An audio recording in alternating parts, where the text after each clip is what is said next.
Are these things native to Newark?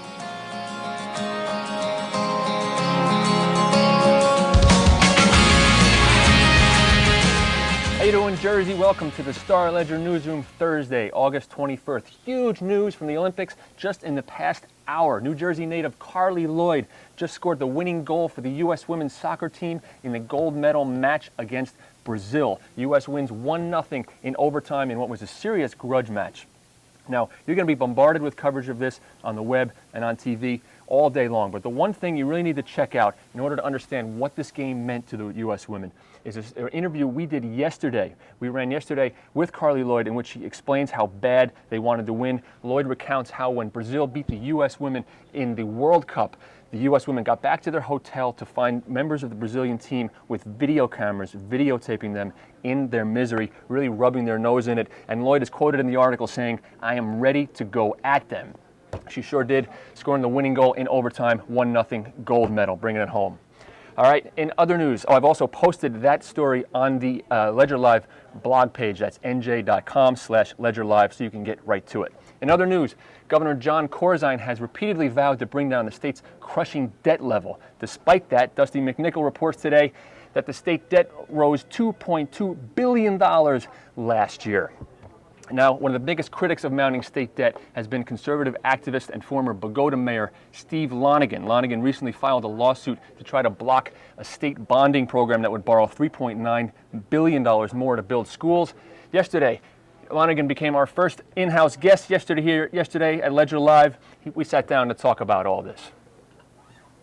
The school bond issue is just another in a series of borrowing programs that the state has ventured into in the last decade, has brought New Jersey's debt from less than $11 billion 8 years ago to over $40 billion today, the fastest growing debt in the nation.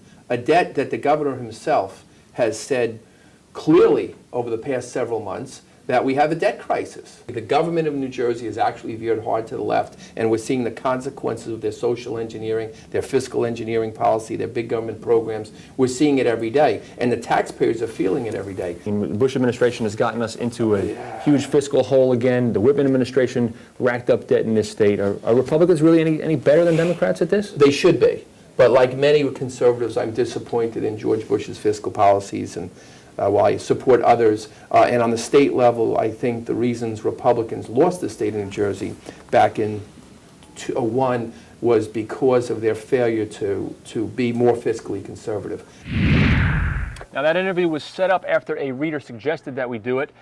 So again, send us your ideas, send us your story suggestions, and we just might have it on. And also, the full interview runs quite a bit longer. We've posted the full clip. It runs about 9 minutes on the Ledger Live blog page, NJ.com/Ledger Live. All right, fall is certainly in the air, and it's about this time of year, every year, that you start seeing monarch butterflies flittering south as they do their annual migration. Yesterday, video journalist Nair Abdu stopped in for a fascinating look at a program that teaches teachers how to bring butterflies into the classroom. Check it out. This is a monarch butterfly. She was born in captivity and released as part of a program that teaches the monarch's unusual life cycle in elementary classrooms. So, okay, now when you've got it put together... At workshops run by the Monarch Teacher Network, teachers learn about the monarch's amazing migration from Canada all the way to central Mexico. They learn to build rearing cages, find monarchs in the wild, and provide what's needed to survive. Monarchs hatch from tiny little eggs laid on milkweed leaves and grow into plump, striped caterpillars that form a protective case before emerging as adult butterflies. These guys are only a few hours old. Okay, the proboscis. Teachers say their students are fascinated by the monarch's transformation and grow attached to their butterflies. They're happy to know that they're going to go to Mexico, and they're always anxious to make sure they're getting to go in enough time to make it to Mexico. Before the butterflies are released, they're tagged with a tiny blue sticker on their wing. A case number helps researchers track the monarch's travels. They'll be handled less, right? These butterflies will be bagged and chilled briefly before they're let go. It's a trick that doesn't harm the butterflies, but slows them down during the release.